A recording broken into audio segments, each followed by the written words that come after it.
Senhor, nós guerreamos, Senhor, contra todo espírito imundo, Senhor, que tenta parar a igreja. Nós guerreamos agora, Jesus, e exaltamos o Teu nome nesse lugar, para que seja só o Teu santo, santo, santo nome, Senhor.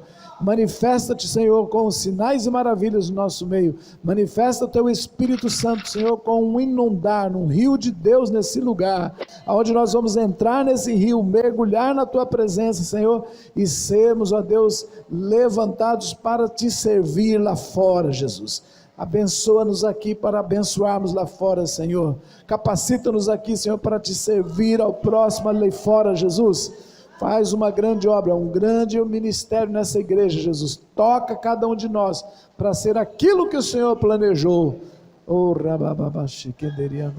Pai, nós tomamos a chave de autoridade sobre esta região agora. Nós tomamos uma chave que está sobre esse lugar agora e abrimos e ligamos agora nossa mente, ligamos nosso coração, ligamos nosso espírito com Deus.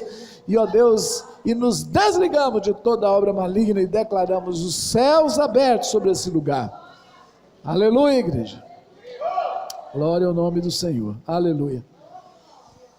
Amém. Nós estamos num seminário de treinamento, capacitação para fazer obras de cura, milagres, sinais, maravilhas. Amém?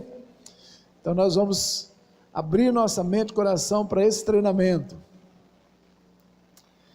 Hoje vou continuar. Vai dando uma regulada aí no retorno para achar o ponto certo aí, né?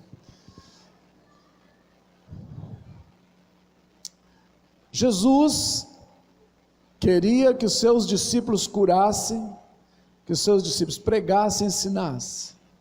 E ele deu poder sobre os discípulos para eles fazerem a tarefa. E os mesmos moldes do primeiro ministério de Jesus, dos primeiros discípulos, são os mesmos moldes para nós. Então, Jesus continua enviando-nos com a mesma missão de tocar os perdidos, buscar e salvar. Todos nós somos conscientes disso, mas nós também reconhecemos que ficamos muito aquém do que Deus preparou. É notório em todo mundo, fala, cadê a igreja de Atos? Cadê os milagres na grande abundância? Cadê a pregação ungida para trazer milhares a Jesus? Então, eu creio que nós, há muitos anos, começamos a restauração de coisas perdidas, restauração de verdades perdidas, e estamos caminhando, geração após geração, para resgate da verdade. Então eu acredito que nessa geração, segundo o que eu ouvi do Senhor, é a geração que vai resgatar o milagre em grande escala. Milagre sempre existiu, mas nós vamos resgatar o milagre em grande escala, os sinais e as maravilhas. Amém? Uma das coisas que o inimigo roubou da igreja foi a sua capacidade de penetração na sociedade. Quando nós concentramos muito só no prédio físico, nas quatro paredes, o nosso evangelho fica muito de domingo, de eventos, e não diário. Você sabe que essa expressão, o dia do Senhor, quando Roma colocou lá no ano 325, declarou que o domingo era o dia do Senhor, inclusive adulterando as escrituras, porque estava escrito, lembra-te do sábado para o santificar. E quando Roma domina o evangelho, e diz que o cristianismo agora vira romano, o interessante é que o Constantino, depois de algum tempo, junto com alguns líderes, troca esse versículo da Bíblia, e coloca domingo, como se fosse um dia mais sagrado que os outros, e passa a ser o dia de reuniões. E interessante que ao fazer essa declaração, também criou uma prisão, de que só no domingo é para o Senhor, só no domingo, e isso é uma tradição milenar, e nós viramos crentes, depois de muitos anos, crentes chamados domingueiros. No domingo a gente põe roupa de crente, pega a Bíblia de crente, pega o sorriso de crente e corre para a igreja do crente. E segunda, terça, quarta e quinta? Tira tudo isso, despe de tudo isso, e vamos ser secular, vamos ser normal, de novo. Entende? Isso prejudicou muito, porque criou-se assim, coisas espirituais e coisas seculares. Não existe essa separação, tudo é espiritual, amém? Segunda-feira, terça-feira, agora existe o dia, que nem estávamos lá quando Moisés estabelece pela lei judaica, o sábado, para quê? Era o dia que eles paravam as atividades de trabalho, de ganhar dinheiro, era proibido acender fogo. Por quê? Porque se não faz uma lei dura assim, as pessoas não buscam a Deus, todo mundo ia buscar só trabalho, dinheiro e fazer as coisas. Então é para frear as atividades, para juntar a família, que era o dia que a família comia junto, ceia, faz todo um cerimonial, comunga uns com os outros, e como nação para e adora a Deus, e só fica concentrado em leitura bíblica, em adoração. Então daí que vem, aí Roma tira do sábado, passa por domingo, e começa a ter todo um ritual, praticamente, só centrado na casa, centrado nas quatro paredes.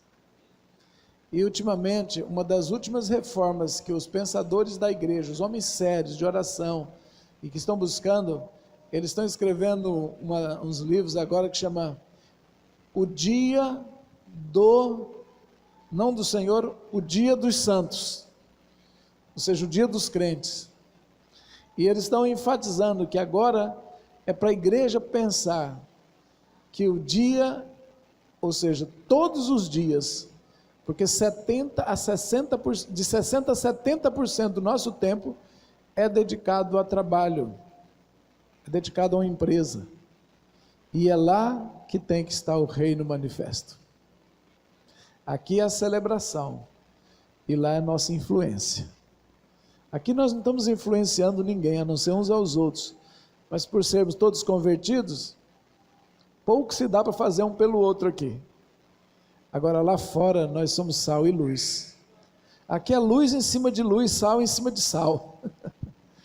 Mas lá fora é a luz nas trevas, é o sal temperando. Então esse conceito precisa mudar, nós precisamos pensar em sermos mais crentes, ou melhor, sermos tão crentes quanto somos aqui, sermos lá fora. E isso vai mudar, vai ganhar muito mais pessoas para Jesus muito mais rapidamente. Amém? Então é esse testemunho lindo de Jesus que tem que ser vivido 24 horas. E para isso também a gente tem que pensar no poder de Deus manifesto, através de nossas mãos onde a gente estiver. E esse seminário, ele visa fazer isso, fazer de você um guerreiro lá fora. Pegar essa unção que está aqui na sua vida e fazer ela estender segunda, terça, quarta, quinta, sexta, sábado, e você voltar aqui domingo e se encher de novo. Quando eu citei essa mudança que Roma fez de sábado para domingo, eu não estou dizendo, oh, para de congregar domingo. Não é, a minha ênfase não é essa. Eu creio que isso aí são coisas que realmente vai ser muito difícil mudar algum dia, porque uma cultura milenar que nós temos de calendário, e eu creio que isso afetará muito pouco. Mexer com isso é desgastar e causar confusão desnecessária. O que nós precisamos é pregar o evangelho, nós precisamos anunciar Jesus. Só citei isso, mas não para deixar pulga atrás da sua orelha, ficar aí pensando, então nós estamos errados. Não, esquece isso aí, isso não é o foco, entende? O foco que eu quero passar é 24 horas lá fora. E aliás, quando você está em Cristo Jesus, é um sábado eterno, irmão. Nós estamos no sábado, nós estamos no dia do Senhor para sempre. Qualquer dia para mim é sábado, porque o descanso é Ele, eu estou nele, você está nele. Então eu aprendi isso, e Jesus um dia me diz, leve em consideração que todos os dias são sábados. E como assim, Senhor? Falou, eu sou teu descanso, você está em mim. Glória a Deus, estou em Cristo Jesus, você está em Cristo Jesus, nós encontramos o descanso para nossas almas. Quem encontra Jesus encontra o descanso, encontrou o seu Shabat. Um ritual aqui embaixo é importante, mas nada se compara a esse Shabat chamado Jesus, o Senhor do sábado que nós encontramos, amém? Então, entrar em questões bobas, se está certo, se está errado, se é no domingo, se é no sábado, esquece, isso aí é apequenar demais a graça do Senhor Jesus, e não valorizar a cruz, amém? Para o judeu é importante o Shabat, Para a igreja é importante Cristo Jesus todos os dias. Aprende isso. Alguém um dia pode querer te falar, não, está errado. Você fala, é mesmo, o pastor também falou, mas você vai lembrar que eu também falei sobre esse assunto. Você vai lembrar que eu te disse sobre o que é mais importante, amém? Porque há muita gente e muitas doutrinas para trazerem um pouco de dissensão na igreja, atrasos desnecessários. Vamos lá falar um pouco mais da cura. Quero embasar vocês biblicamente, para você ficar seguro. E toda vez que nós estamos seguros biblicamente, a nossa fé aumenta. Eu descobri que a fé vem pela ouvir a palavra de Deus, ok? Isaías 53, versículo 5. Vamos ler esse versículo? Esse versículo é uma chave poderosa. Veja comigo, ele diz assim, eu não sei, não tem aqui. Mas ele foi transpassado, depende da versão, aí está escrito ferido, depende da versão, né? Ou está transpassado ou ferido. A de vocês está o quê? Transpassado, essa é ótima. Mesmo que está ferido, mas transpassado eu acho melhor um pouco. Apesar que eu uso a versão revista corrigida e nela está ferido, mas nesse versículo eu prefiro quando está escrito transpassado. Mas ele foi transpassado por causa das nossas transgressões, e ele foi moído por causa das nossas iniquidades. O castigo que nos traz a paz estava, e por suas pisaduras. Tem 3 coisas nesse versículo super importantes. Tem o corpo, tem a alma e tem o espírito. Tem o problema que está no corpo, o problema que está na alma e o problema que está no espírito. E tem a solução para o problema do corpo, a solução para o problema da alma e a solução para o problema do espírito. Eu nunca vi um versículo tão completo nas escrituras quanto esse. Eu nunca vi um resumo da obra de Cristo tão bem feito quanto esse. Vamos lá. Ele foi transpassado, segundo a versão que a maioria tem. Por que ele foi transpassado? Por causa das transgressões. Ele foi moído por quê? Por causa das iniquidades. Você vê que são 2 coisas diferentes: transgressão e iniquidade. Transpassado e moído, ou morto. E o terceiro está aqui embaixo. Por suas pisaduras, algumas versões está escrito chagas, outras versões está escrito feridas, e outras está ferimentos. Por causa das suas feridas, pisaduras, chagas, ferimentos, fomos sarados. A cura tem a ver com o quê? Com o corpo, com a alma ou com o espírito? Corpo, enfermidade. A transgressão tem a ver com o quê? Com o corpo, a alma ou o espírito? A alma. E obviamente a iniquidade tem a ver com o espírito. A transgressão é eu ultrapassar um limite estabelecido pela lei. A lei diz não mate, eu vou atravesso esse limite e mato. Então isso é transgressão, que nós chamamos também de pecado. Iniquidade é mais profundo. É o porquê que eu estou fazendo isso. É o motivo. É a raiz. A árvore, se eu comparar a nossa vida com a árvore, eu diria que a raiz é a iniquidade. Né? A raiz é o motivo, é a força motriz. O fruto é a transgressão. Ou poderia dizer que a seiva seria a transgressão e o fruto seria a enfermidade, as consequências, a morte. Mas o fato é que o nosso corpo então tem enfermidade, tem iniquidade e tem transgressão. A transgressão é a desobediência à lei. A iniquidade é a natureza pecaminosa que me leva à desobediência. E a enfermidade é o fruto colhido no corpo por toda essa desobediência, que vira enfermidade. Mas nem toda transgressão é imoral. Nem toda... então quer dizer que toda doença é porque o sujeito está em pecado. Eu poderia dizer que sim. Às vezes é o pecado até de comer errado, se alimentar errado. Às vezes é o pecado, e a grande maioria de nós tem um pecado, e está sofrendo muito, que é ansiedade. Eu estou com a lista de doenças, eu tenho no corpo, não, eu tenho um relatório.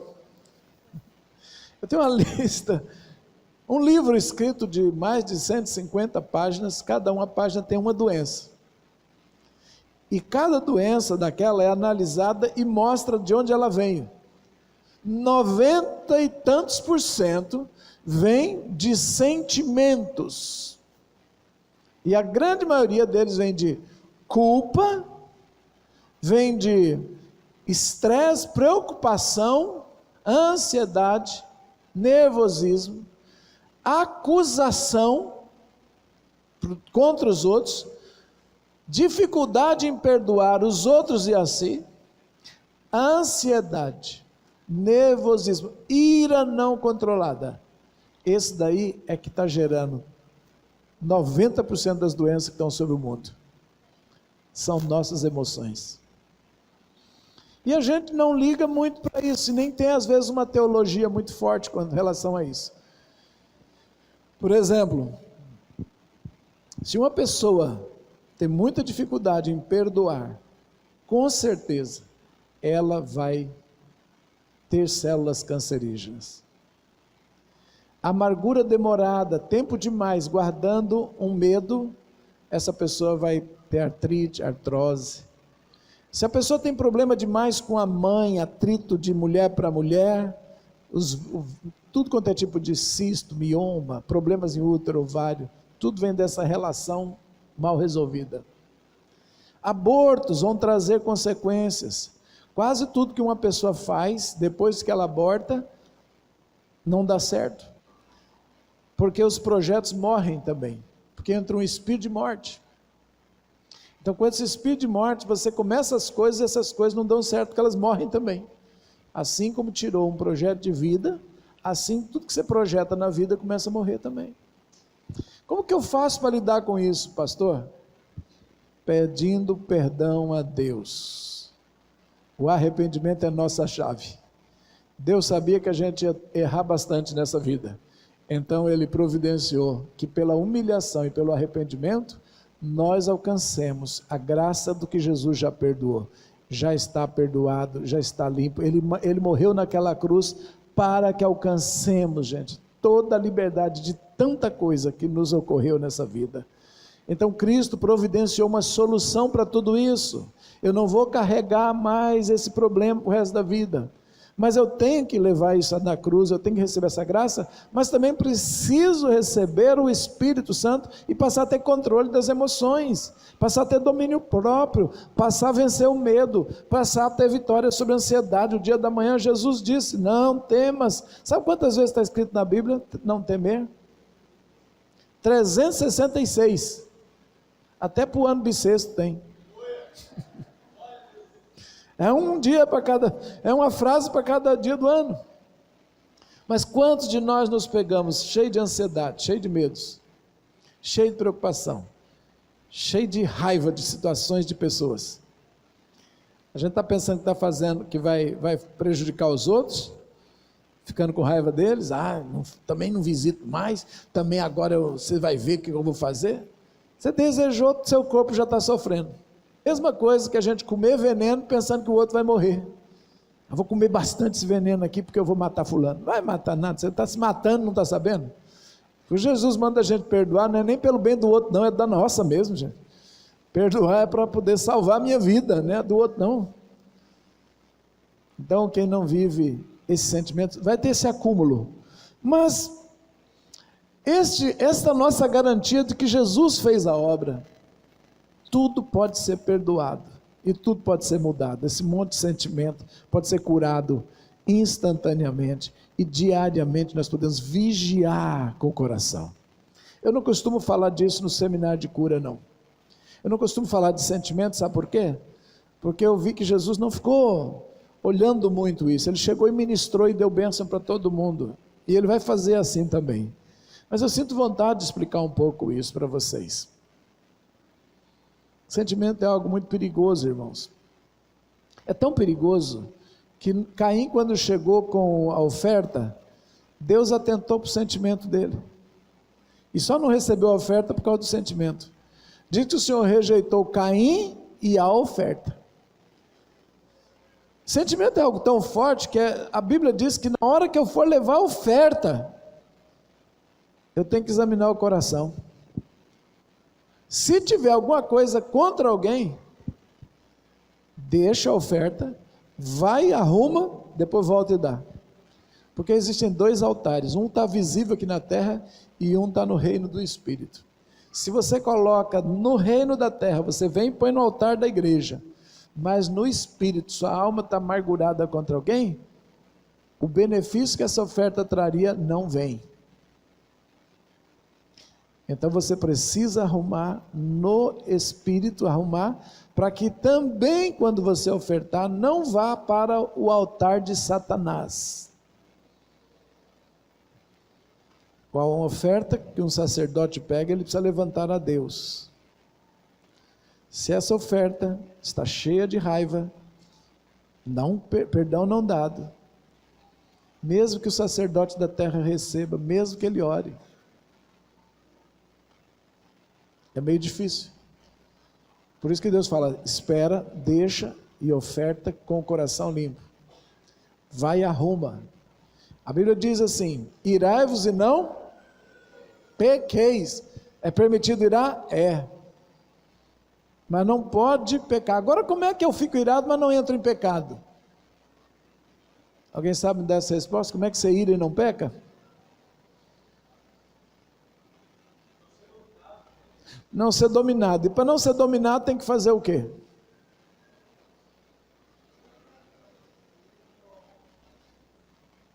Você não pode deixar o sol se pôr antes de resolver.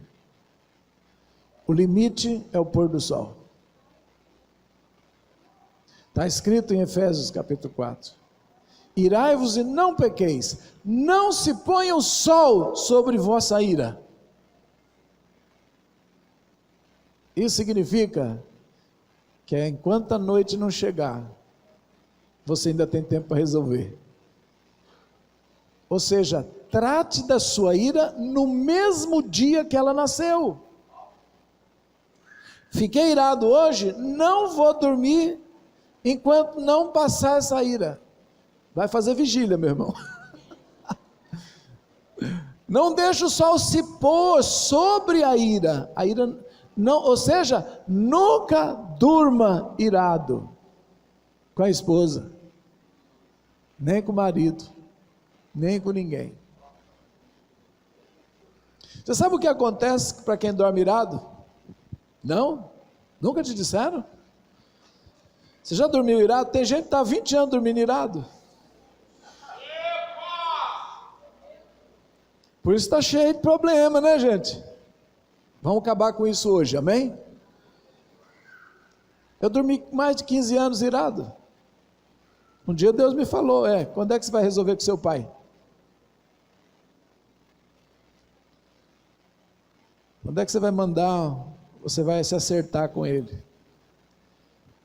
Você não foi filho rebelde. Tem dois tipos de rebelde. Quer dizer, não foi rebelde estilo raspar a cabeça, fazer boicano, meter brinco e alargador, sair de casa e fumar maconha. Esse tipo eu não fui.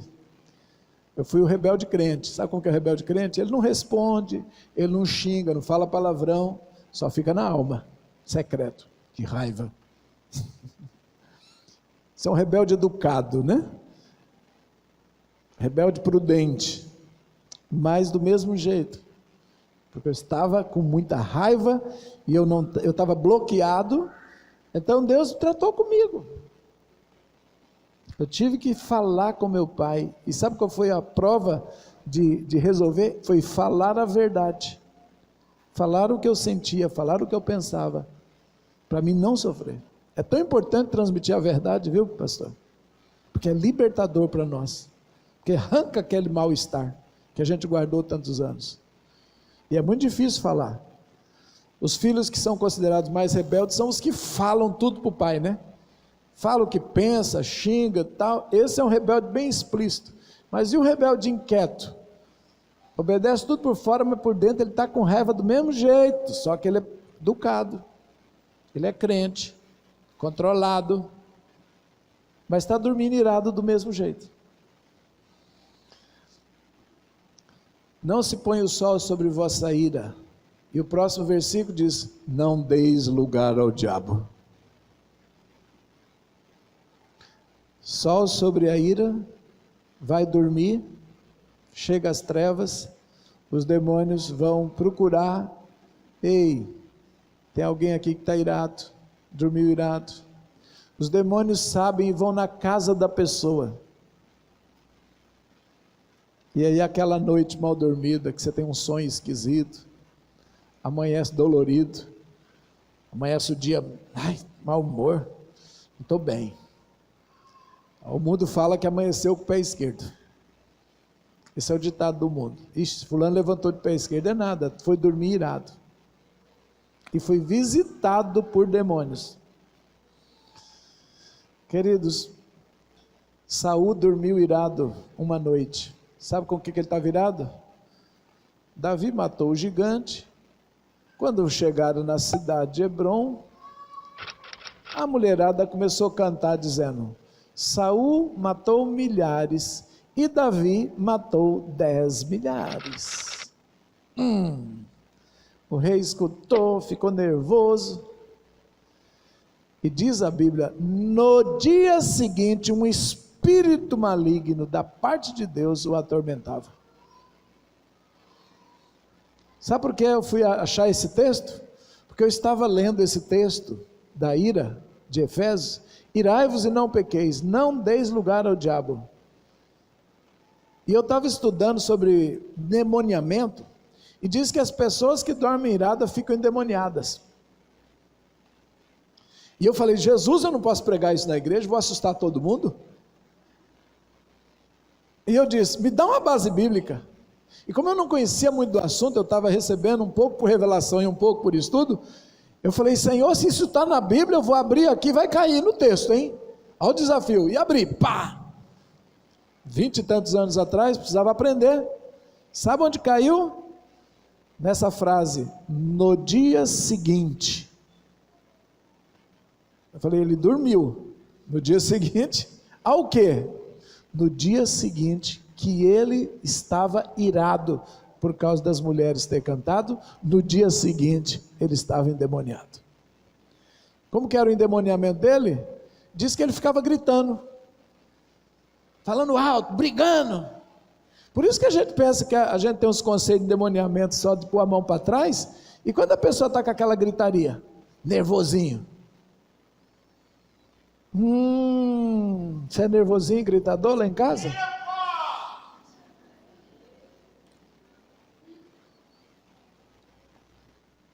Precisa escutar um louvor, viu? Precisa mandar Davi lá para sua casa. Quantos de nós estamos embaixo dessas coisas horríveis? Atormentando a mulher, atormentando o marido, atormentando a família, com aquela gritaria, com aquele nervosismo que não sai. Meu filho, meu filho, isso é endemoniamento clássico. Está escrito: irai-vos, não pequeis, não se põe o sol sobre vossa ira, não deis lugar para o diabo. Ah, mas sou crente. Saul era ungidaço.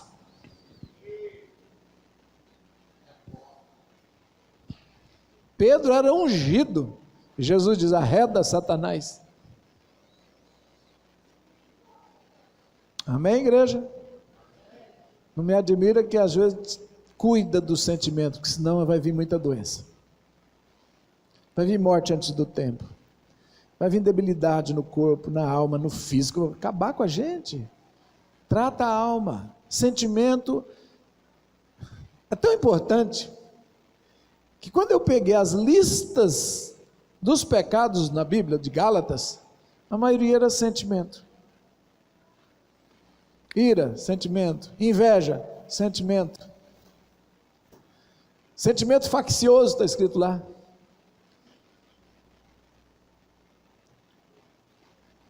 Lascívia. Mesmo a prostituição vem de um sentimento primeiro. Aquilo que se torna prática primeiro vem no sentimento. Por isso que Jesus falou assim: ouviste o que foi dito? Aquele que matar será réu de sangue. Eu, porém, vos digo: o que odiar já é réu de sangue. Ouviste o que foi dito?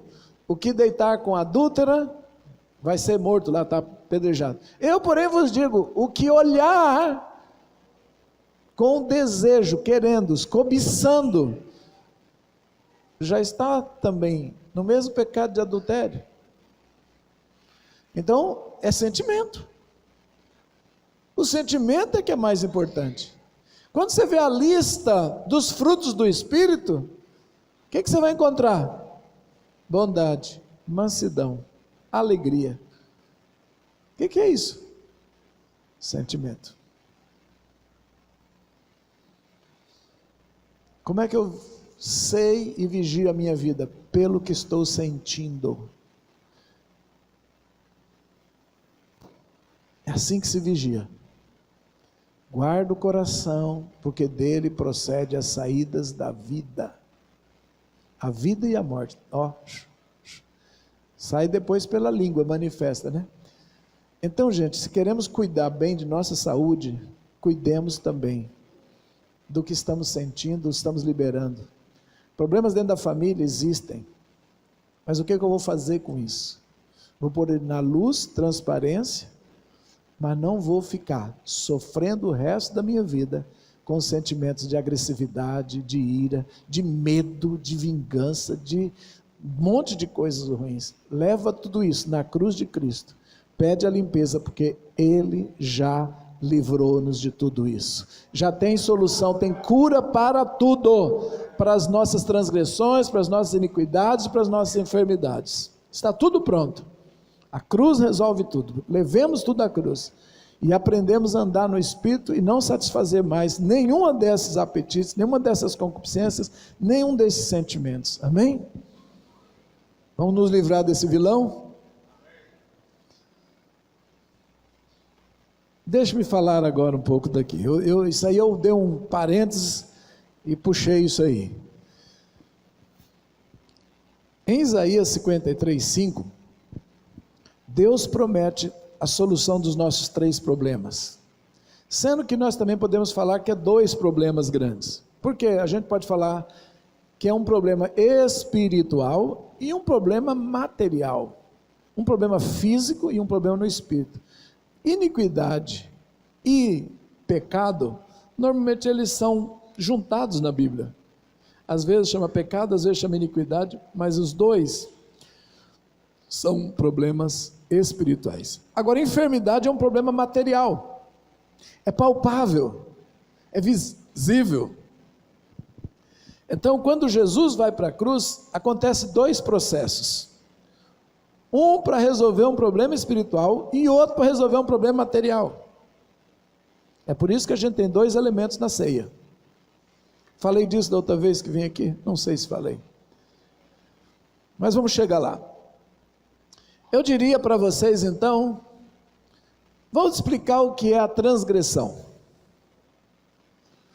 Isso ajuda a gente a entender a bondade de Deus também, porque muita gente pensa que Deus é ruim. Deus nunca foi ruim, nunca será.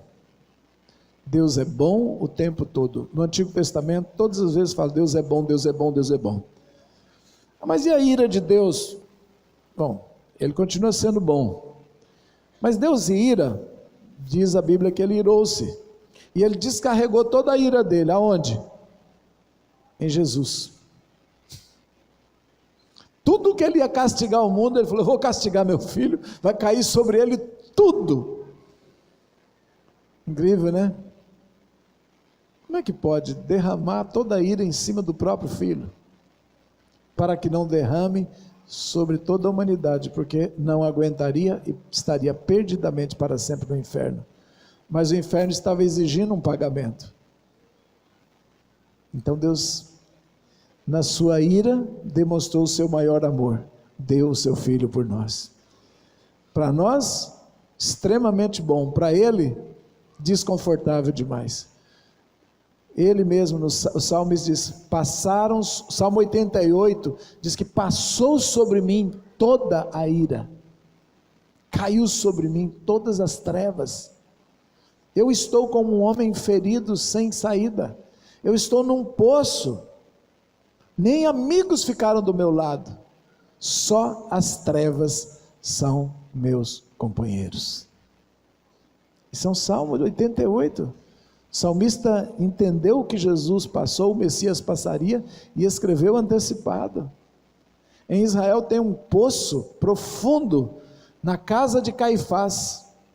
Caifás mandou prender Jesus no jardim do Getsêmani, trouxe ele, prendeu ele, passou a noite de sexta para sábado, que a gente fala, né, a sexta-feira da paixão, que na verdade não é sexta da semana, mas só para você entender, é de quarta para quinta da semana, mas no cerimonial é um dia antes do sábado. Não vou explicar isso, é muito longo, mas ele passa uma noite preso, uma noite antes do Shabat de Páscoa, porque ele ele não comeu uma Páscoa e saiu para o monte com seus discípulos, não foi preso no monte, e não foi julgado no dia seguinte. Onde ele passou a noite?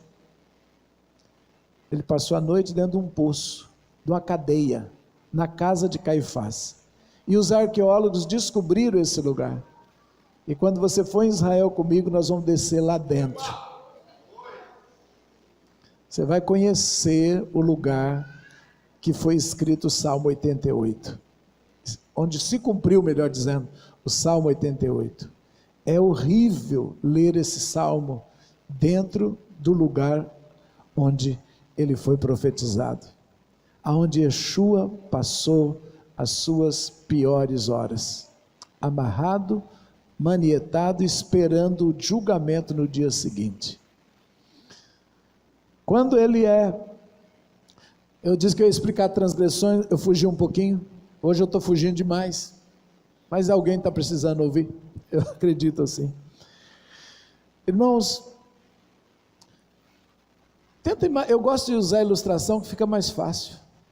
Se eu sou um pai de família, e a minha casa é aqui nessa região, aqui é um abismo, um precipício grande, e meu filho nasce aqui, o que eu tenho que fazer para proteger meu filho desse precipício? Uma cerca, um muro, eu tenho que fechar isso aqui. Só isso? Não, eu tenho que de vez em quando, assim que meu filho tiver entendimento, falar para ele: filho, não ultrapassa este limite, é muito perigoso, você vai ter um grande problema do outro lado, por favor meu filho, ouça-me, ouça a voz do teu pai, e você vai viver bem, né? Eram os conselhos. Mas um menino cresce, e tem um príncipe lá dentro do abismo, que fica dizendo: ei, aqui que está a alegria, é aqui que está a vida. Seu pai colocou esses limites, dizendo: não passa, não mata, não bebe, não fuma, não adultera, não desonra. Esse monte de muro que ele colocou aí, isso é só para tirar a tua alegria. Não é assim? Os mandamentos são os limites de proteção de Deus para nós. Mas o diabo chama esses limites de falta de liberdade. Meu pai também só fica me prendendo, e não sei o que, não pode fazer isso, não pode fazer aquilo, quero usar uma mini saia, quero ir lá para a balada, meus colegas tudo vão. Não é assim não? É o príncipe do abismo dizendo: a alegria está aqui, você está perdendo, sua vida está passando e você está aí, beata de igreja.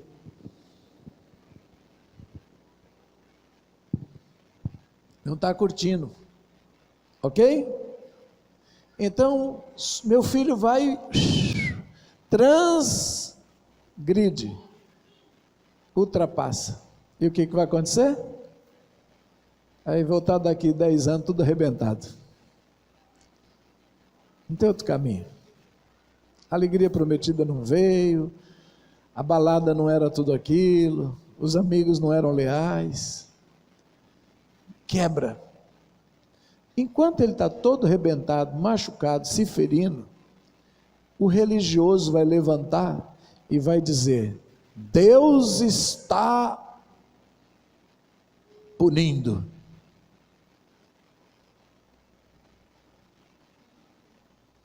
Se eu sou o pai desse menino e alguém ainda fala que eu que estou fazendo aquilo com ele, eu dou uma sua em quem está falando. Você acha que Deus, além de criar um muro, avisar, mandar escrever uma Bíblia desse tamanho, ainda depois é Ele que está machucando, é Ele que está descendo a mão? Ou essa pessoa está colhendo a consequência? É o Satanás que está acabando com ele lá dentro do abismo. Mas por que a nossa teologia diz que é Deus que está pesando a mão? Por que eu falo isso? Porque se eu acreditar que essa maldade toda que está acontecendo com essa pessoa é Deus, eu não vou orar por ele. Porque afinal de contas, como é que eu vou ir contra o que Deus está? Está entendendo? Mas a nossa teologia, ela é cruel. E ela faz Deus parecer cruel. Eu aprendi, irmãos, Jesus já foi transpassado por causa das nossas transgressões, o castigo caiu em cima dele, e o que está acontecendo com essa pessoa, que não arrepende, não muda, e não volta para dentro dos princípios de honra, de obediência, ele fica ali naquele território de sofrimento na mão de Satanás. Não tem nada a ver que Deus está fazendo, Deus batendo, Deus abrindo cova, e Deus vai te pegar. Deus até aceita essa linguagem, até aceita, sabe por quê? Porque Ele é responsável por tudo que existe criado, até pelo diabo. Por isso que Ele arranjou o plano de salvação, porque já que foi eu que criei, e ele se desviou, fez o inferno, fez esse mundo caído, Deus assume a responsabilidade de conserto. É só por isso. Mas quem está matando, roubando e destruindo é Satanás. Quem está ferindo as pessoas é Satanás. Quem está acabando com elas é Satanás. Deus está pesando a mão, e ainda que alguns teólogos falam, o Senhor puniu fulano. Mas quem está executando tudo é o diabo.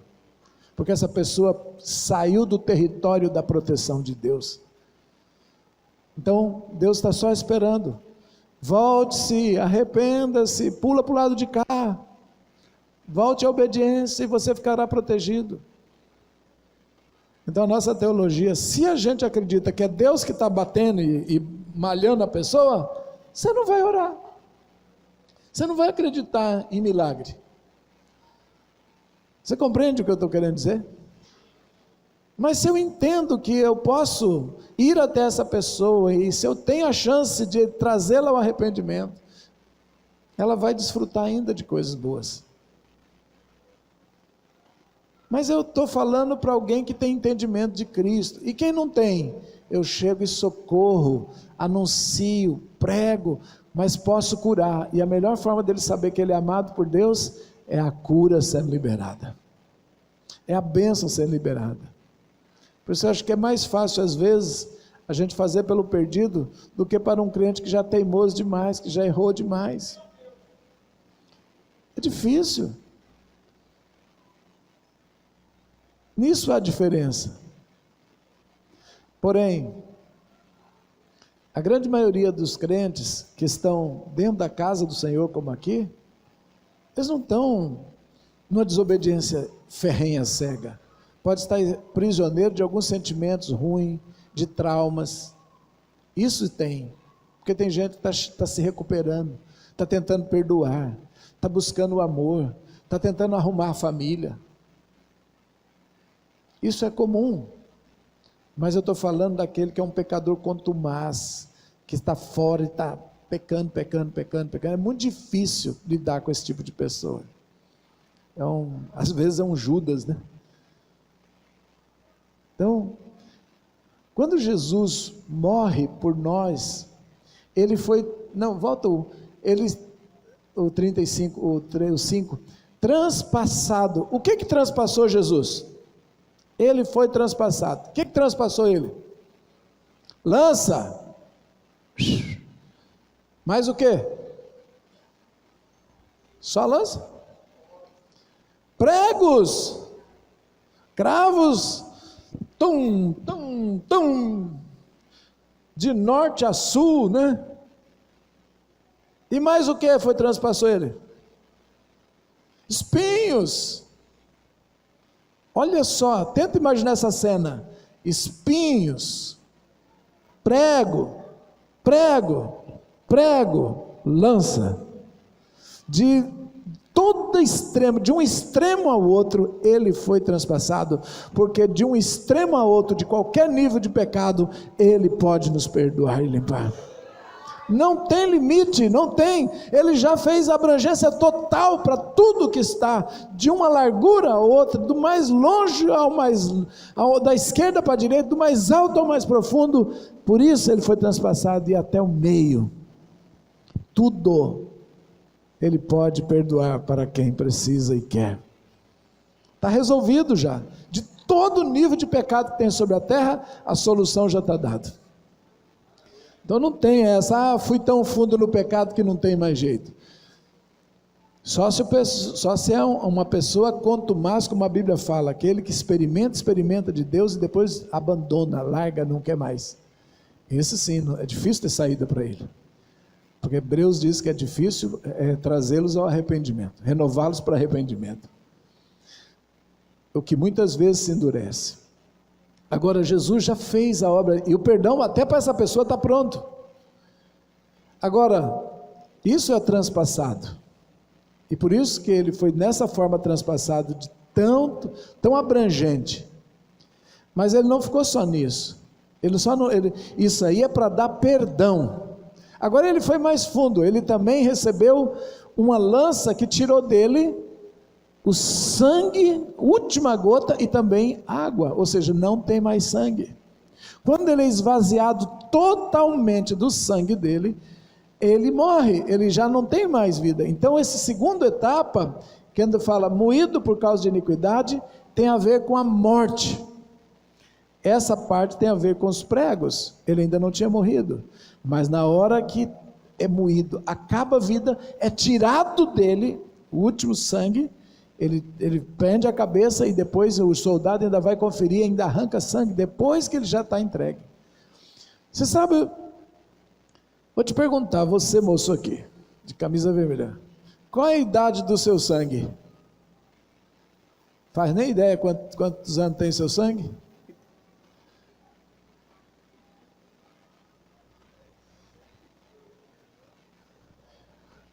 Qual a idade do seu sangue, pastor? Não tem ideia? Ok, vocês falaram a melhor resposta, porque a maioria das pessoas responde a idade dele. Eu tenho a minha idade, desde que eu nasci, o sangue nasceu comigo. Não, o seu sangue é fusão já do seu pai e sua mãe. Não é não? De avô, de avó, de bisavó. Então, tem um bocado de tempo, eu acho. Você é bem mais velho do que você imagina, né? Você é um Metusalém. O que te torna parente da pessoa? O que te torna parente da sua mãe, do seu pai, do seu irmão? O que te torna parente? Laços consanguíneos, sangue. Ok, Jesus, quem era a mãe dele? Tinha o mesmo sangue? Tinha, nasceu do ventre dela. Pode ser que não tinha o de José, né? Mas de Maria com certeza. Mas já que ela se tornou um com ele, então também tinha. Queridos, Jesus olha para Maria antes de morrer e diz assim: mulher, eis aí teu filho. Filho, João, eis aí tua mãe. Acabou nossa relação. Porque Jesus não ressuscita com aquele sangue que ele morreu. Jogou todo fora. Acabou o ministério de Maria ali. Não é mais mãe, não é mais consanguíneo. Ele não ressuscita com o mesmo sangue. Essa teologia de que Maria é mãe de Jesus depois da morte e ressurreição, acaba ali. Ele entrega a maternidade dela para outro, fala, cuida dela. Não tem mais sangue igual. Eu ressuscito com sangue espiritual, com corpo glorificado e com sangue glorificado, que não tem mais a ver com a relação maternal consanguínea. E é este novo sangue que ele recebe, que tem o poder, e que você invoca, o sangue de Jesus tem poder, não é o que já foi jogado fora, é o que está ressurreto, e ele compartilha comigo, a hora que recebe, ele traz esse sangue espiritual, é esse sangue que os demônios têm medo. Aquele sangue derramado na terra, irmãos, ele é jogado fora. Por quê? Porque o pecado caminha no sangue. Quando ele jogou fora meu e de você, ele nos dá poder para jogar fora a raiz da iniquidade. É por isso que ele joga até a última gota, para subir sem nada do pecado. Ele não cedeu ao pecado, ele foi tentado e em nada pecou. Você sabe o que é sangue de verdade mesmo? Vou te dar um conceito agora que você vai falar, Léo, esse absurdo eu nunca ouvi. Mas não é absurdo não. A Bíblia diz assim, que Jesus derramou a sua alma na cruz. Pode procurar o versículo, eu não tenho aqui decora agora. Alguém procura aí. Ele derramou a sua alma. Põe essa expressão, derramou sua alma. Vê onde que vai dar aí, vocês que têm busca rápida aí nas versões bíblicas. Gálatas 3,13, você pode ler?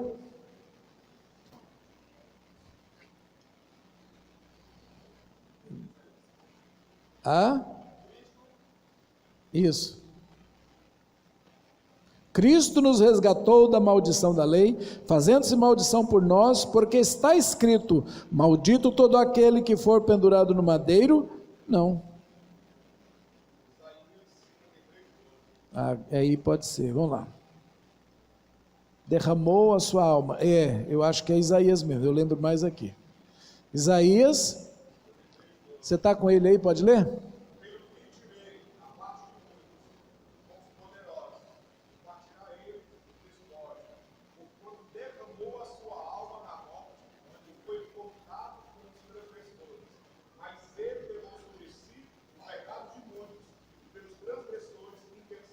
É aqui mesmo, Isaías. Derramou a sua alma na morte. O que eu quero dizer com isso? O que ele derramou na cruz, na sua morte? Sangue. O que é a alma então? A alma é o sangue. A alma é o sangue de uma pessoa. Por que a pessoa morre? Porque tirou a alma dela, tirou o sangue dela. O sangue parou de funcionar, lá se foi a alma embora. A vida da alma está no sangue, está escrito. Por que não pode comer animal e tomar o sangue dele, beber o sangue dele? Que a Bíblia fala, quando matar um animal, você joga o sangue e não coma sangue. Essas receitas aí, a base de sangue, jogue fora. Por que está escrito isso? Para que você não coma a alma dele. Você vai misturar sua alma com a alma de animal. Sabe por que a Bíblia fala do pecado de prostituição, do homem deitar com a outra mulher, e a mulher deitar com outro homem que não seja o seu? Porque se unem almas. E você vai ter, você tem que ser uma vida só com uma mulher, só com a sua esposa, se tornarão uma só carne, e a alma se ligou, a alma se ajunta. Agora você junta a alma de uma com a alma de outra, com a alma de outra. Se você teve muitos parceiros na vida, faz uma oração assim: Senhor, desliga essas almas, desliga da minha alma, purifica minha alma, porque eu quero te adorar com toda a minha alma. E parte da sua alma vai embora para o parceiro ou para a parceira, e parte da alma dessas parceiras ou parceiros ficam na sua, nenhum está completo. E por isso que tem confusão na mente. Precisa se desligar. São orações chaves que eu estou te dando. A gente faz isso aqui num seminário chamado Libertação e Cura Interior. E a gente faz todas as orações de desligamento de alma. Tem tanto assunto que nos prende aí, irmãos, que a gente precisa saber libertar. Mas a gente vem numa outra ocasião, se Deus permitir. Amém? Vem ensinar mais profundamente como é que faz verdadeira libertação, para você sentir leve, livre. Não ter essas tristezas. Você está pegando até tristeza de outra pessoa, porque a outra tem na alma dela, está dentro da sua, ligado. Apaixonei por uma pessoa e não me desliguei. A pessoa já morreu e você não entregou para Deus. Ai, que saudade, ai, que não sei o que. Está presa a alma. Aí fica o espírito de morte. Tem um monte de coisinha que a gente vai ensinar. E você pode orar, me desliga. Se você detectou que sua alma está ligada com alguma pessoa, viva ou morta, pede ao Senhor que faça um desligamento. E traga o que é da sua alma que está lá e manda purificado entrar em você e ela se integra de novo. Porque quando você teve contato sexual, principalmente, por isso que a Bíblia fala que o contato de corpo é pior, por quê? Porque envolve sangue. E a alma se mistura. Então a alma se mistura pelo sangue, contato de sangue. Ok, vamos lá. Então Jesus derramou a alma. Quer ver mais uma prova de que a alma é realmente ligada ao sangue? Por exemplo, quando uma pessoa mata o outro e ela não tem sentimento nenhum, como que se diz? Matou a sangue frio. Mas o que tem que ver a ausência do sentimento com o sangue? Até nos ditados populares a gente liga uma coisa a outra. O cara deu uma fechada no trânsito, você desceu vermelho. Qual é a temperatura do corpo? É frio ou é quente? É sangue quente, italiano, bicho. Então, por que ele está nervoso? É sentimento. E por que o sentimento alterou a temperatura do sangue? Porque a alma é sede do sentimento e reside no sangue. Sentimentos, emoções, vontades, volição é alma. Campo da decisão. Quem decide só por alma, decide pelo sangue. Se está quente, decide uma coisa, está nervoso, decide outra. Mas quem é pelo Espírito nunca não decide pela alma. Quem controla a alma? Diga, os principados e potestades. Quem controla a alma são os demônios. E quem controla o espírito do homem? Nascido de novo é o Espírito de Deus. A sua alma é ligada ao segundo céu, o seu espírito é ligado ao terceiro céu. Quem é ligado, quem nasce de novo tem uma ligação com Deus e chama Deus pelo Espírito de Abba, Pai, e ouve Deus e obedece a Deus. Mas quem não tem esse nascimento, quem não está ligado a Deus pelo Espírito, ouve a sua alma e obedece a ela, e a alma é ligada aos principados e potestades.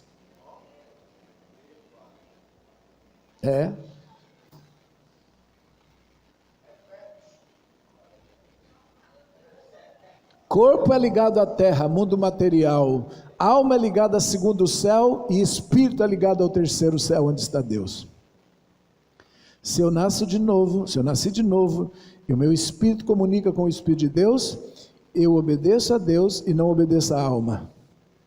Se eu não tenho essa ligação, se eu não tenho essa audição espiritual, eu não tenho direção, minha alma é conduzida por quem está no segundo céu. E a Bíblia fala que a minha guerra não é contra carne e sangue, mas é contra principados, potestades, dominadores e forças do mundo tenebroso. Mas como é que eles dominam? Eles dominam pelo sangue, porque eles dominam por alma. Não, essa dá para bater palma para Jesus, não dá não? Anota. Anota, porque isso é chave para você fazer orações sábias, orações de sabedoria, orações, Senhor, que o meu espírito só possa ouvir o teu espírito. Alma, quieta-te. Por que está escrito no Salmo? Como que é? Cala-te, não fale comigo. Você está entendendo? E a gente, infelizmente, toma tanta decisão por nervosismo, ou por omissão, ou por sentimento, ou por implicância. Não vou falar com fulano, também vou dar um gelo. E não sei o que, e vou isso, e vou aquilo. Alma. Espírito de vingança está lá no segundo céu. Espírito de intimidação, espírito de medo, espírito de estresse, espírito de tudo quanto é bicho do demônio, mandando e a nossa alma obedecendo tudo. Arreda. E é fácil um homem de falar pelo Espírito em um minuto e no outro minuto falar pela alma. Pedro disse para Jesus, e Jesus disse, tu és o Cristo, Filho de Deus. Jesus disse, não foi carne nem sangue. O que ele está dizendo? Não foi potestade, não foi sua alma, mas o Pai que te revelou. Não foi? Em menos de 5 minutos depois, Jesus começa a falar que vai morrer em Jerusalém. Pedro diz, não vai não, vai subir para Jerusalém, não vai mexer com isso. Jesus diz, arreda Satanás. 1 hora falou pelo Espírito e em 5 minutos depois falou pela alma. Jesus, como discerne, quando o homem está falando em Espírito e quando está falando por si só, mandou calar. E ele mandou calar quem? Satanás. Mas agora é sangue que está falando, não é mais Espírito do Pai, é sangue. É carne e sangue. O diabo não precisa, gente, escuta isso, o diabo não precisa outra coisa a não ser acessar nosso sangue. E ele pode acessar por quê? Porque já temos uma geração de iniquidade dentro de nós. E ele, por isso que você tem pensamentos que você não gostaria, tem desejos que você odeia. Tem coisas que você fala, que pensamento, isso não é nem coisa de crente estar pensando. Você sente até vergonha. Em vez de ficar envergonhado, fala, sai Satanás. E tem que falar, Pai, por que minha alma está falando? Por que o segundo céu está comunicando comigo? Senhor, me mostra a chave. Me dá a chave, o segredo de tirar essa voz de cima da minha alma, Senhor. Vai para Deus e Ele te conta como é que começou e onde está a porta aberta, e você confessa, Ele fala, fechado está. Cada vez, irmão, a gente tem que aprender a ler a nossa vida, aprender a fazer aquela oração de Salmo 139, sonda-me, ó Deus, e veja meu coração, e vê se há algum caminho mau. Quem é corajoso tem que pedir a Deus para essa sonda descer. Desce, perfura, vai lá no fundo da alma. E aí o Senhor vai te mostrar os caminhos maus, como? Deixando circunstância acontecer para você se deparar com a coisa ruim, igual meu amigo ele falou, tem um monstro dentro de mim, eu não sabia. Eu achava que eu era cheio do Espírito, mas um cara me deu uma fechada e falou uma bobagem, eu quase bati o carro em cima e xinguei. Quando eu me peguei, eu falei, que monstro é esse? De onde está vindo isso? Que não aceitou uma ofensinha, não sabe perdoar nada, já virou um vingador. Ele diz, apóstolo do céu, que monstro era esse que estava dentro de mim? Eu falei, você estava pedindo a Deus para revelar? E ele deixou aparecer, o Hellboy que está aí dentro. Não, o Hellboy é raspadinho e tal, certinho, mas no dia da fúria o negócio... Eu me vi como Hellboy outro dia. Jesus falou, eu vou tirar. Sabe por que não aparece o Hellboy? Sabe por que não aparece a Diana dos Efésios aí de vez em quando, nas irmãs e nos irmãos aí? Porque tem uma coisa chamada graça de Deus, que a graça segura essa iniquidade, essa natureza. Mas sabe, não é bom ficar só segurando, tem que formar Cristo em nós.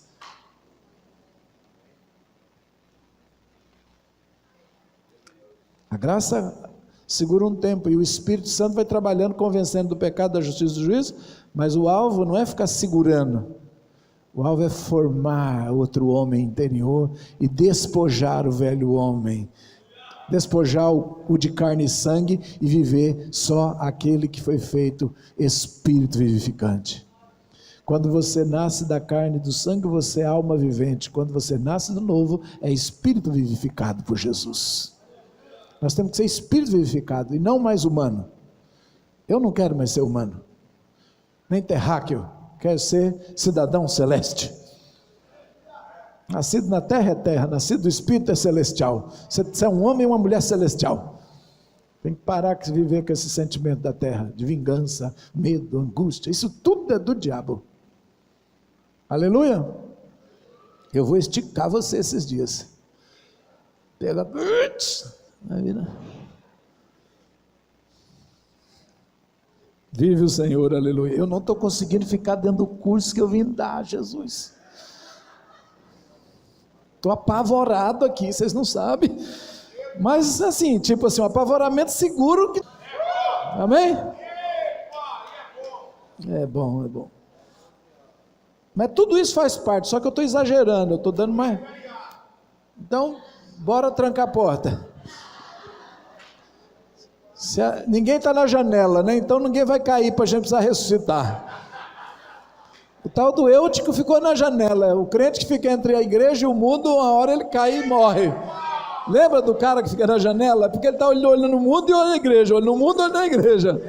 Ele está dividido, e qual dos dois ele quer? Esse vai para o buraco, esse cai mesmo. Se ainda tiver um Paulo por perto, glória a Deus. Se não tiver, meu irmão, já era. Depende para o lado que cair, provavelmente caiu para fora, não caiu para dentro.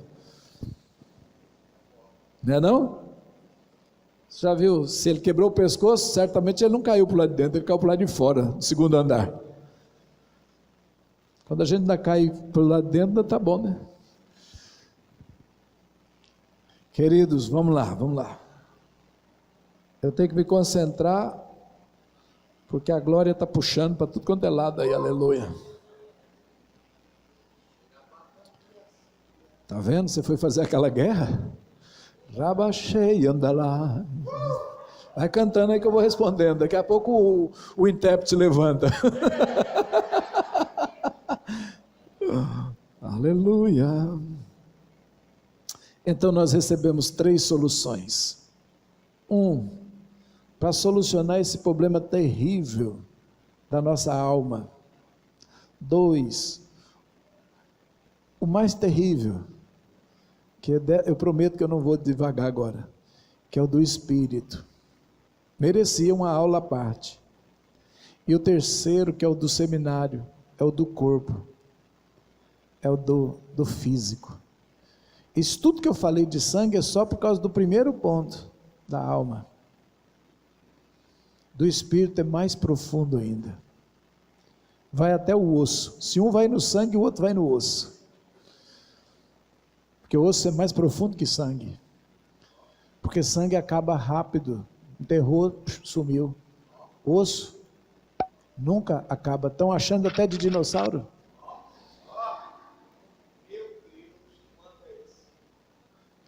Porque o osso, Jesus me ajuda se eu falar e não apanhar.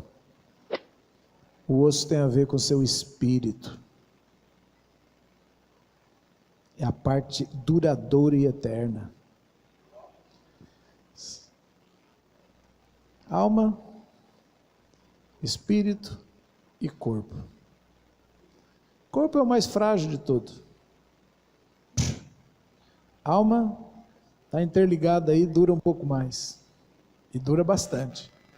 Mas espírito é eterno. É eterno. Tem a ver com o nosso osso. Tem a ver com aquilo que está escrito lá, que o Senhor vai colocar entre as juntas e medulas a espada. Você sabe que tem meu Deus, me ajuda. Me dá uma coceira de ensinar essas coisas boas. Eu sei. Para cura não precisa nada disso. O seminário de cura não precisa nada disso. Você só precisa aprender. Em nome de Jesus seja curado. É só isso. Por isso eu vou gastar um tempo então com outras coisas, tá bom? Tá bom? O nosso espírito, ele é enviado para nós, para ser o espírito humano nosso, no dia do nosso nascimento. Ele é um anjo que desce. O seu espírito, na verdade, é um anjo. O seu anjo, o seu espírito. O espírito é uma pessoa. Um dia Deus falou comigo, se eu abrir a mão de meu filho. Eu disse, Senhor, eu não tenho filho, eu só tenho promessa. Eu tenho 50 profecias que eu vou ser pai, mas eu não tenho, nunca peguei no colo. Ele perguntou, você abre mão e me entrega seu filho? Eu disse, entregar o que eu não tenho? Não estou te entendendo. Ele disse, tem sim, Léo. Desde o primeiro dia, quando eu te prometi, já tem 25 anos atrás, seu filho está aqui comigo. Eu estou te pedindo para você deixar ele ficar comigo. Ele nunca nasceu e ele existe. Ele é um espírito, como você é um espírito que Deus permitiu materializar. Jesus é o próprio Espírito de Deus que materializou na terra. Até o próprio Deus fez isso, quanto mais os outros espíritos ele não mandou.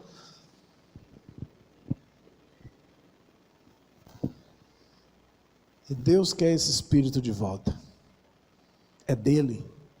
Por isso se falou em Jó, o pó volte ao pó e o espírito volte a Deus que o deu. Você é um espírito da parte de Deus e que está aqui por um tempo e por um propósito. E junto com esse espírito vem anjos, que é um pouco diferente, o espírito de anjo e o espírito humano. Esse espírito humano está materializado aqui. Tem corpo, tem osso, tem medula e tem uma história registrada. Você sabe onde está a história da sua vida? A gente fala nos livros, né? Que foram escritos. Nos teus livros foram escritos. Isso tem, como tudo em Deus tem macro e micro. Você tem 70% de água e 30% da terra. E o planeta é a mesma coisa. Então você é um planetinha. Prazer, planeta Léo. Nós somos o micro. Então nós temos também os livros de Deus, que ele fala no seu livro foram escritos, mas você também é um livro. Como eu sou um livro? Na nuvem, e ele acabou de ouvir Jesus dizendo que se eu quero que ele fique até que eu volte, e isso registra na mente do menino, que é o mais novo da turma, e agora ele está vendo Jesus subir, o anjo ou homens de branco dizem, ei, do mesmo jeito, quando ele está subindo nessa nuvem, ele voltará. Como é que João ficou o resto da vida? Olhando para as nuvens. E agora ele está velho e ele escuta no céu uma voz dizendo, sobe para cá.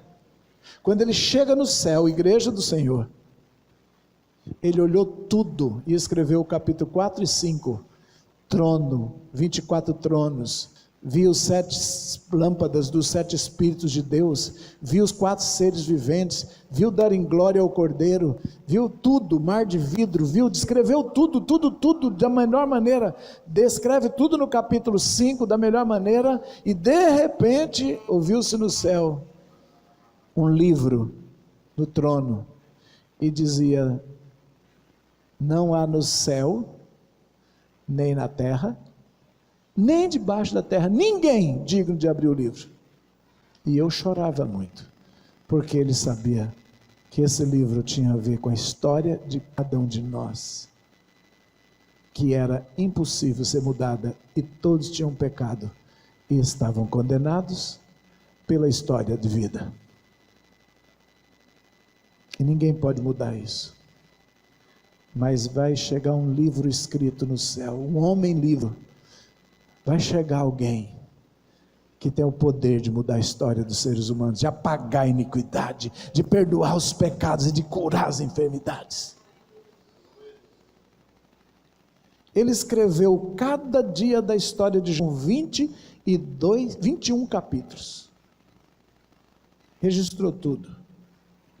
E agora ele está chegando no céu, e Jesus não está no céu, nem lá embaixo na terra, nem na terra.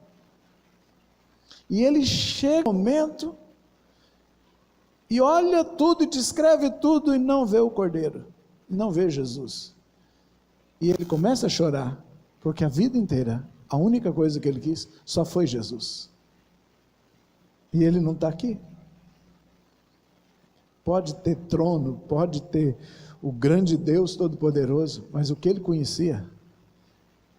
Jesus, e ele tratava sempre como o Cordeiro, porque foi a primeira frase que ele ouviu: eis o Cordeiro que tira o pecado do mundo.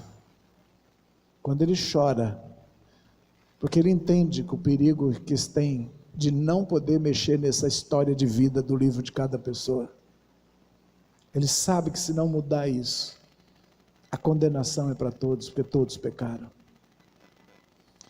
E quando ele está chorando, um ancião, um dos 24 anciãos bate nele e diz: não chores, o leão da tribo de Judá venceu, e é digno de abrir o livro e os seus 7 selos. Então eu olhei e vi um cordeiro. Ué, não era um leão? Um cordeiro sobre o trono, um cordeiro como se morto, como se tivesse sido morto. Sabe o que significa? Um cordeiro que acabara de morrer. Onde estava esse cordeiro? Que ele já descreveu tudo e não tinha visto. Eu li todo eu vi. Ele não viu o cordeiro, ele passou os olhos e descreveu tudo. De repente apareceu o cordeiro e todos os anciãos estavam cantando glórias, glórias, glórias. Eu vou te explicar. Deus levou João ao céu no exato momento em que Jesus chegava. Ele não perdeu um minuto sequer da história de Jesus. Ele estava com 23 anos quando viu subir, e o tempo lá em cima é tão diferente do tempo aqui embaixo, que aqui passou 70, mas foram só alguns minutos, e ele foi transportado e viu a chegada do Cordeiro no céu. E ele passou a escrever, a revelação de Apocalipse é a história do Cordeiro no céu, não mais como Cordeiro, porque Cordeiro é para sacrifício na terra, mas por isso que o ancião diz, é o leão, ele é juiz, ele é rei agora aqui em cima. Ele saiu de lá como Cordeiro, mas como você não entende ainda, eu vou mostrar ele ainda, última vez como Cordeiro, daqui para frente é leão, daqui para frente é autoridade, daqui para frente é governo. E João viu tudo e escreveu o segundo evangelho, só que chamaram de Apocalipse. É a história de Jesus no céu, 22 capítulos. São os duas histórias de Yeshua, uma na terra, outra no céu.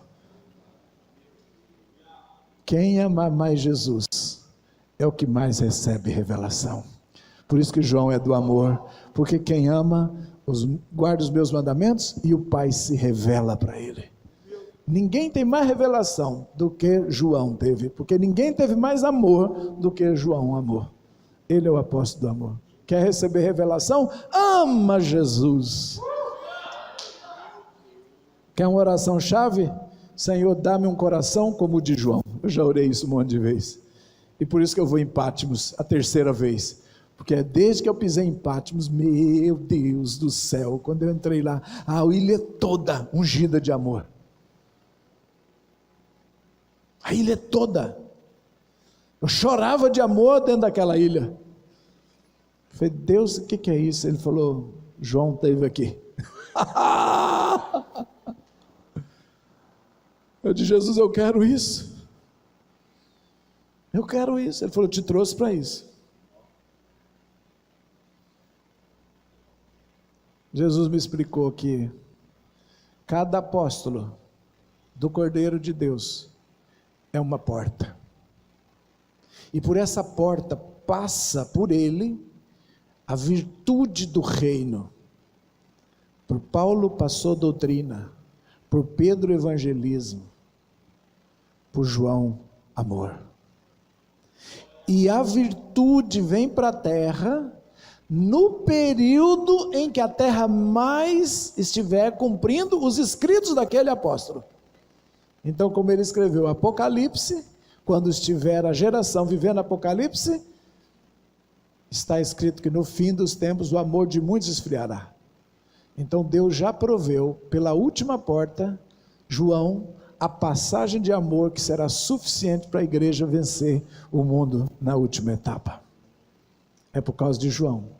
Por isso que as portas da cidade celestial têm o nome dos apóstolos, porque apóstolo é uma porta pela qual passa a sabedoria, o evangelismo, as virtudes. O que Deus precisa estabelecer numa região, ele precisa levantar um apóstolo para que por ele passe, porque só os verdadeiros apóstolos são as portas do Cordeiro para trazer a Jerusalém aqui embaixo. Por essa porta que passe cura e restauração dessa doutrina. Espero que pela minha vida Deus esteja passando coisas para restaurar as verdades do reino nesta região e estabelecer a força e a glória do Cordeiro.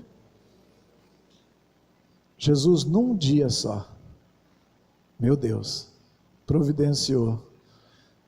Queridos, quando ele estava sendo transpassado, quando ele estava sendo moído, morto, e quando ele estava sendo enfermado, chicoteado, ele estava resolvendo todas essas coisas, e ganhando o direito de subir e mudar a nossa história, de mexer nesse livro e alterar, para que quando chegue diante de Deus, não chegue lá cheio de pornografia, cheio de medo, cheio de crime de sangue, cheio de adultério, cheio de separação, cheio de abandono, rejeição. Não, quando chegue lá, o Cordeiro tenha feito uma obra transformada, e Cristo em vós, o DNA dele mudando, o sangue dele no meu, o sangue dele no seu, a genética dele na sua, você identificado, você sem o velho homem com o novo homem que se renova, subindo e apresentando diante de Deus, dizendo, seja aceito, pode entrar, porque no céu não entra iniquidade, e Jesus limpou a sua. Entra no meu reino. Ele é a porta, ele fez isso, essa obra maravilhosa, naquela cruz e no sofrimento. Deixa eu te explicar uma coisa sobre sofrimento. A palavra padecer, Cristo não só morreu, ele padeceu. Ele não só foi tirado da sua vida, derramou sua alma na cruz, na morte, mas ele sofreu chibatadas antes disso. Por que tanta chibatada? Os judeus designaram que seria 40 menos uma. Ele tomou 39 chibatadas. E depois ele foi morto. Eu estava falando sobre isso uma tarde, estudando sobre isso no quarto, e eu tive uma visão de Jesus batendo nele. E cada pancada eu vi o nome de uma doença. Então eu escutava AIDS, câncer, e tantas doenças, batia, e ele recebia todas as enfermidades. Ele levou sobre si todas as nossas enfermidades. Quando eu disse isso, uma estudante de enfermagem, uma enfermeira me disse, o senhor conhece o Cadastro Internacional de Doenças, CID?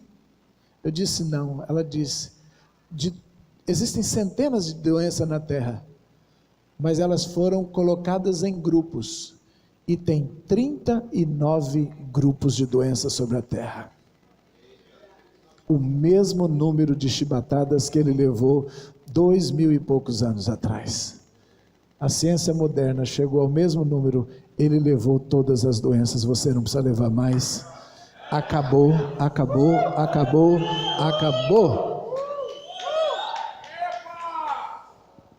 Se você está com a apostila, dá uma olhada. Eu relacionei e coloquei um capítulo especial sobre isso, está na página 9. Todas as doenças. Doenças cerebrais, neurológicas, endócrinas, hematológicas e vai por aí afora, até chegar na 39ª, que são as geriátricas. Ele levou todas, num só dia. Por isso ele não foi só direto para a morte, teve que ter sofrimento e morte. Morte tem a ver com derramar o sangue, tem a ver com para resolver o quê? O perdão dos pecados e a purificação da iniquidade. Mas o sofrimento era para tratar com as enfermidades. Por isso o processo foi duro para ele, para tirar todos os nossos problemas do corpo, da alma e do espírito. Quem crê nesse Jesus e receber, tem direito a todos os benefícios. E quem não crê também. Porque se eu vou evangelizar e Deus me mandou limpar os leprosos, curar os enfermos, é para que eles sejam tocados pelo amor, interesse para ouvir de Jesus e sejam evangelizados, ou receberem um milagre. Milagre é uma porta extraordinária para a gente ter autoridade para falar. Cure uma pessoa e ela vai te ouvir. Por isso que Jesus não mede esforço para curar, e basta que a gente tenha coragem, sai e põe a mão. Ele já sai fazendo, por quê? Porque ele espera que você anuncie o nome dele logo em seguida. E aí você tem autoridade, você vai ter respeito quando você fala. Vocês estão me entendendo? Jesus sofreu demais. Nós não podemos desperdiçar. Todas as doenças estavam em cima dele. E ele ganhou o direito de mudar a nossa história, apagar o livro velho, e ele habitar em nós, e nós recebemos essa genética pura, transformada, o sangue espiritual dele, recebemos a mente dele, o coração dele. Um dia, um amigo me liga e diz: Léo, estou evangelizando minha família, e aconteceu algo trágico. Meu sobrinho de 8 anos, está com um problema de rins, e ele precisa de um transplante. E esse moço é um crente extraordinário, e ele estava passeando em São Paulo e na volta parou em Campinas, e lá encontra essa situação na família da irmã. E aí ele, para provar o amor e o cristianismo verdadeiro dele, ele chegou para a irmã e disse: eu dou o meu rim. E ele me liga às 11 horas da noite. Eu digo: Robinho, não faça isso. Você vai morrer se você fizer isso. Não faça isso, meu amigo. Jesus já fez a obra. Você não precisa dar seu sangue, não precisa dar seu corpo. Ele já deu e nós podemos orar. Ele diz: apóstolo, a minha família é importante para Jesus, eu quero ganhar eles. Eu até, se eu morrer não tem problema, mas não posso ser, simplesmente vai com Deus, Deus abençoe. Ou então, eu falei: mas ora e Deus pode fazer o milagre. Mas eu lembro que ele não estava muito concentrado nisso. Eu fiquei apavorado, eu passei uma noite angustiada, porque eu amo aquele moço. Eu disse: ele vai morrer, Jesus, se ele der o rim. Eu falei, aí no dia seguinte, às 5 da manhã, 6 horas, não lembro, já ligou. Eu falei: como é que está? Ele diz: os médicos estão me aconselhando a não fazer isso, porque vai pôr em risco a minha vida. Espera que venha de alguém morto, um doador morto, mas ele tem urgência. E eu fiquei muito mal com a possibilidade de perder um amigo daquela forma, e dentro do meu espírito só dizer: Jesus já fez isso, não precisa. Quando foi umas 7 horas da manhã, eu escutei Jesus conversar comigo. Ele disse: Léo, eu nunca te vi sofrendo ou triste assim, pelo que eu fiz por você. Sabe, Léo, Não foi só o meu rim que arrancaram. Foi cada pedaço do meu corpo que foi partido para vocês. Vocês estavam na maca do lado. E uma doença incurável. E eu dei cada pedacinho para cada um ter vida e vida com abundância. Eu nunca te vi sequer constrangido. E você está tão tenso por causa do seu amigo. Me deu um mal-estar e ao mesmo tempo uma gratidão verdadeira. Sabe, porque eu achava assim, eu nunca tinha percebido o sofrimento. Eu nunca tinha valorizado o que Jesus fez nessa dimensão. Ele perdeu cada olho para que nós não fôssemos cegos. Ele perdeu toda a saúde, todas as doenças caíram em cima dele. Foi como se arrancasse cada pedaço, por isso que ele fala, ele é o corpo partido por nós, e quando a gente pega aquele pedacinho de ceia e come, simboliza que ele era a pessoa saudável, e nós todos éramos os doentes, que íamos morrer e ir para o inferno, e ele colocou a vida eterna, que é o corpo dele, a saúde dele, a paz dele, em cada um de nós, e nós nos levantamos. E eu sempre pensava, parece que não é que eu falava isso, mas era como se eu me comportasse, como se eu tivesse ido num almoxarifado e pegado uma peça só, fria, seco. Não foi assim, foi um ser humano, um Deus em carne, partido, açoitado, rebentado, para que eu tivesse saúde e vida. Além de não valorizar, eu não conseguia enxergar, não conseguia sofrer, eu não conseguia ter tristeza, a não ser quando passei por essa situação, eu vi um amigo que podia perder uma peça do corpo, e agora eu falava, Jesus perdeu todas, ele vem e fala isso comigo de manhã, aí eu chorei, e agradeci, e sabe, ele fez tudo isso para que eu fosse curado das enfermidades, perdoado dos pecados, purificado das iniquidades. Então, meus amigos e irmãos em Cristo, a cura custou caro, e ela é dada de graça, é só receber. Ele só pede para ter fé do tamanhozinho de um grão de mostarda e já está bom. Creia um pouquinho e eu já faço. Dá para crer ou não? A história do meu amigo termina, ele não precisou entregar, chegou um doador, chegou um rim doado lá de um falecido, e socorreu ele e o menino. Falei, o que é isso? Aqui dentro é um grão de mostarda? Meu Deus, é pequeno demais.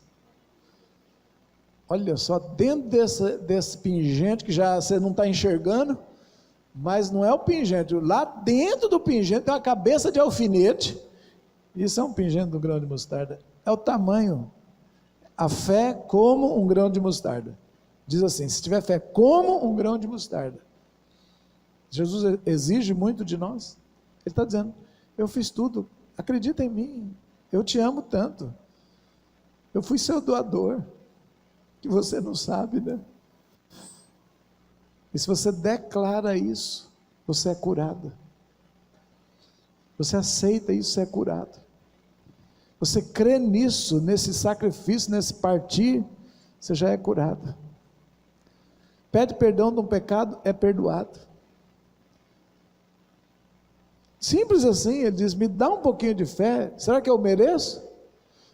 Jesus falou, será que eu mereço que você acredite um pouquinho em mim? Será que o que eu já fiz já prova o amor de Deus para conosco, em que Cristo morreu por nós, sendo nós ainda pecadores? Dá para confiar e dizer, obrigado Jesus, eu estou curado em teu nome, eu recebi agora.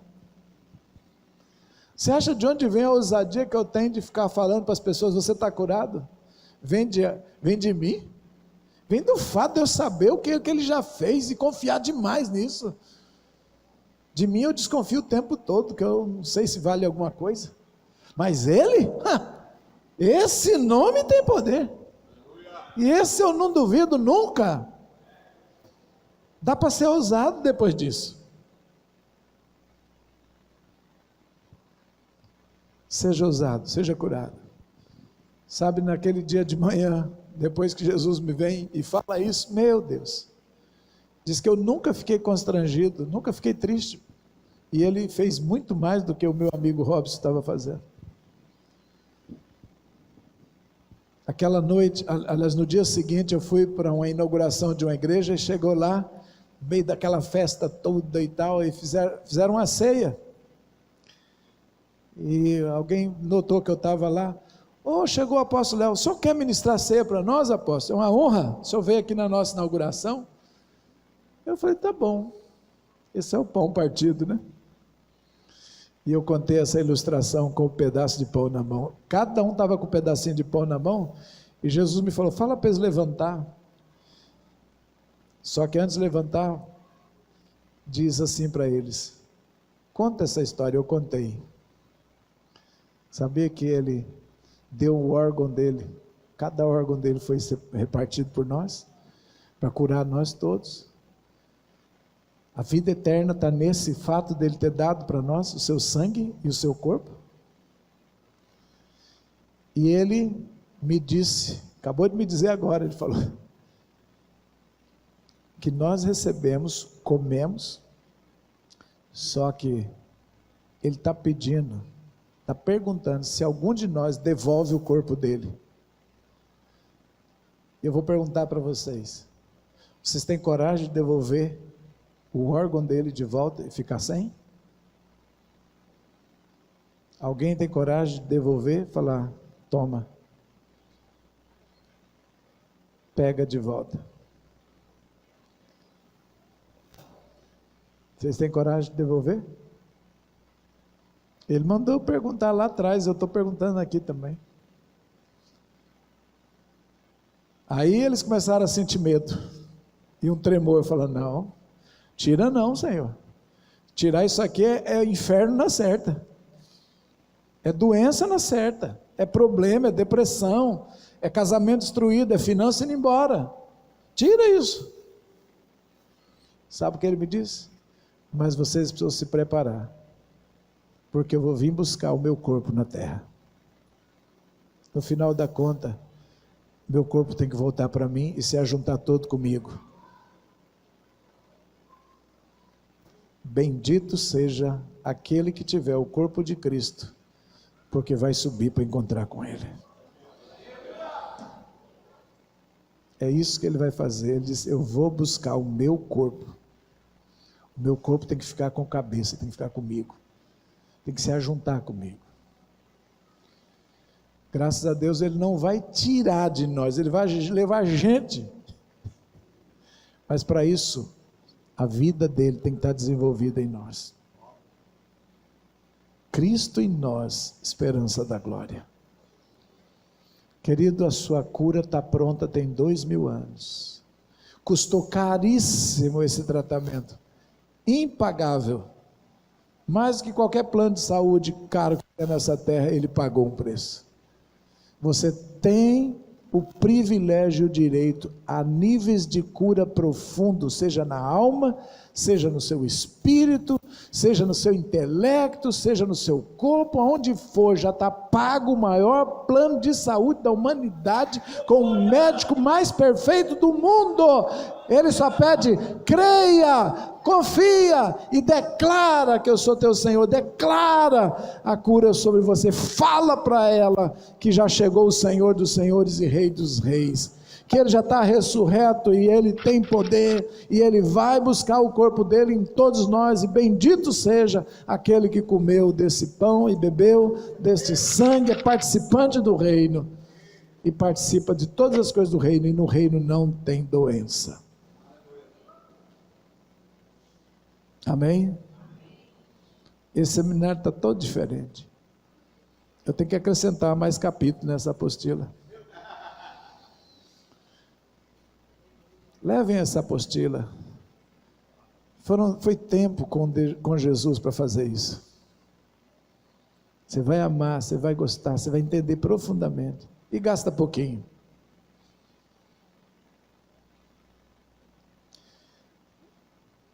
A hora que nós somos curados, a fé sobe, nós somos curados, há uma glorificação, o céu se regozija, porque a obra do Cordeiro está fazendo efeito.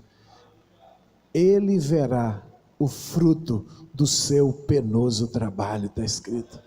E salvação de pessoas, salvação do corpo, cura é fruto do penoso trabalho. Imagina a alegria que ele sente quando uma pessoa confia e é curada pela fé. Ele diz: meu corpo está fazendo efeito, minha obra está sendo respaldada lá na terra.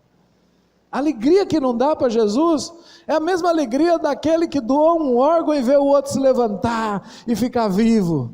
A alegria que dá. Agora você imagina ele dá e o outro fala: ele não quer, ele não acredita, porque só funciona onde há fé.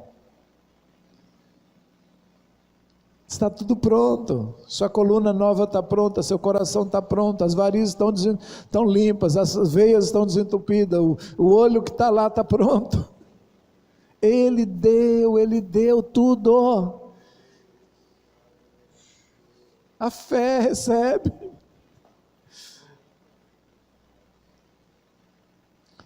E é simples, aquele que crê vai fazer as obras que eu faço. Não precisa nem dizer o resto.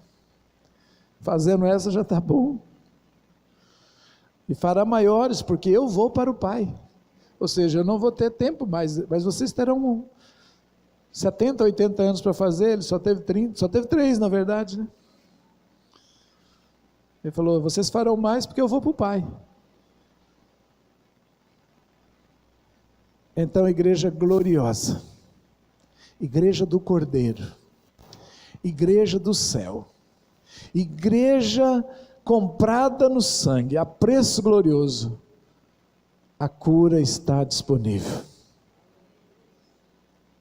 Não tem nada que possa impedir, a não ser se a gente não crer e que a gente ficar atrasando. Mas se crer e disser, crer com o coração e falar com a boca: eu recebo agora a cura, ou eu ministro agora cura, assim como você disser, assim será, está escrito. Amém, guerreiros? Vamos ficar de pé?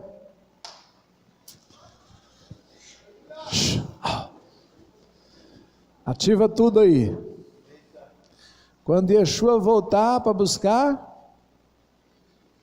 ele vai te levar, porque não por causa de você, mas por causa do corpo dele que está em você. O espírito dele, é o DNA dele. Ele sente o cheiro onde tem ele. Esse é meu, esse é meu. Esse recebeu-me, esse tem o meu corpo, eu tenho minha genética, é parente de sangue, é família. Aleluia. Mas onde não tiver esse sangue, o corpo fica ali, os abutres comem. Vai comendo. Se não tiver o DNA dele, abutre vai comendo. Aleluia. Quem pela fé está recebendo cura no seu corpo? Amém.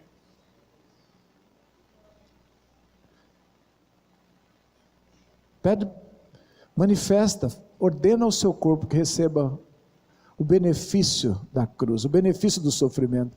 Ordena ao joelho, no seu caso, ao pâncreas, as partes do corpo. Faça uma oração agora. Eu poderia pôr a mão em você, e eu posso até pôr, não estou dizendo que não, mas não é necessário quando você crê. A fé é o poder extraordinário, e a fé vem pelo ouvir, e eu falei demais a palavra de Deus. Em nome de Jesus, está livre desta enfermidade. Estás livre dessa enfermidade. Estás livre de toda enfermidade. Profetiza sobre sua perna, seu pâncreas, seu baço, aonde estiver precisando agora. Em nome de Jesus, você está curada, você está curada, você está curada. Jesus já fez o penoso trabalho. Recebemos o fruto desse penoso trabalho.